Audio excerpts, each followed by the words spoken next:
Assalamu alaikum students. From Dean Cambridge School System, I am Hadi Jilani.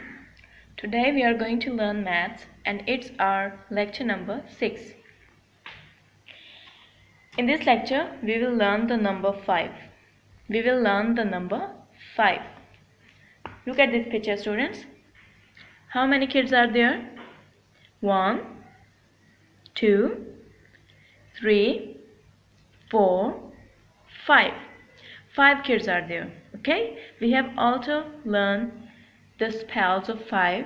Okay, and the spells are F, I, V, E. 5. 5 kids. 5 kids. Okay, students, you have to practice the number 5 in this way on your notebooks. Okay, and try to revise the previous lecture also. Take care of yourself. Allah Hafiz.